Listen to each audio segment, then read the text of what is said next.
2 Kings chapter 8. The Shunammite land restored. Now Elisha had said to the woman whose son he had restored to life, "Go away with your family and stay for a while wherever you can, because the Lord has decreed a famine in the land that will last 7 years." The woman proceeded to do as the man of God said. She and her family went away and stayed in the land of the Philistines 7 years. At the end of the 7 years, she came back from the land of the Philistines and went to the king to beg for her house and land. The king was talking to Gehazi, the servant of the man of God, and had said, "Tell me about all the great things Elisha has done." Just as Gehazi was telling the king how Elisha had restored the dead to life, the woman whose son Elisha had brought back to life came to beg the king for her house and land. Gehazi said, "This is the woman, my lord the king, and this is her son whom Elisha restored to life." The king asked the woman about it, and she told him. Then he assigned an official to her case and said to him, "Give back everything that belonged to her, including all the income from her land, from the day she left the country until now." Hazael murders Ben-Hadad. Elisha went to Damascus, and Ben-Hadad, king of Aram, was ill. When the king was told, "The man of God has come all the way up here," he said to Hazael, "Take a gift with you and go to meet the man of God. Consult the Lord through him. Ask him, 'Will I recover from this illness?'" Hazael went to meet Elisha, taking with him as a gift 40 camel loads of all the finest wares of Damascus. He went in and stood before him and said, "Your son Ben-Hadad, king of Aram, has sent me to ask, 'Will I recover from this illness?'"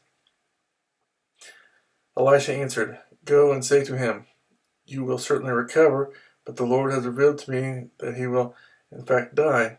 He stared at him with a fixed gaze until Hazael felt ashamed. Then the man of God began to weep.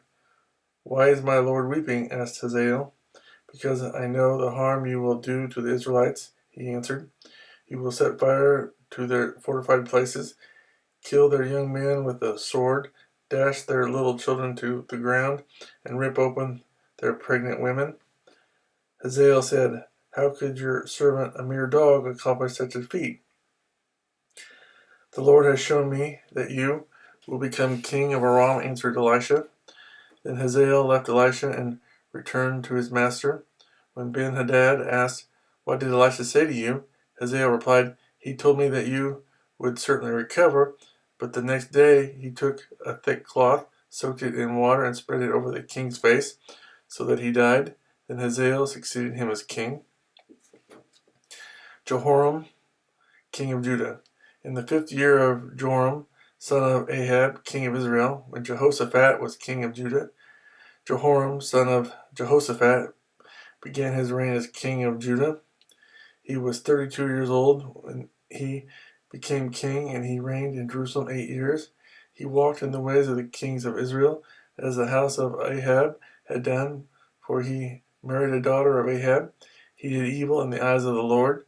Nevertheless, for the sake of his servant David, the Lord was not willing to destroy Judah. He had promised to maintain a lamp for David and his descendants forever. In the time of Jehoram, Edom rebelled against Judah and set up its own king. So Jehoram went to Zair with all his chariots. The Edomites surrounded him and his chariot commanders, but he rose up and broke through by night. His army, however, fled back home. To this day, Edom has been in rebellion against Judah. Libnah revolted at the same time. As for the other events in Jehoram's reign and all he did, are they not written in the book of the annals of the kings of Judah? Jehoram rested with his fathers and was buried with them in the city of David, and Ahaziah his son succeeded him as king. Ahaziah, king of Judah. In the 12th year of Joram, son of Ahab, king of Israel, Ahaziah, son of Jehoram, king of Judah, began to reign. Ahaziah was 22 years old when he became king, and he reigned in Jerusalem 1 year. His mother's name was Athaliah, a granddaughter of Omri, king of Israel. He walked in the ways of the house of Ahab and did evil in the eyes of the Lord, as the house of Ahab had done, for he was related by marriage to Ahab's family. Ahaziah went with Joram, son of Ahab, to war against Hazael, king of Aram, at Ramoth-Gilead. The Arameans wounded Joram, so King Joram returned to Jezreel to recover from the wounds the Arameans had inflicted on him at Ramoth in his battle with Hazael, king of Aram. Then Ahaziah, son of Jehoram, king of Judah, went down to Jezreel to see Joram, son of Ahab, because he had been wounded.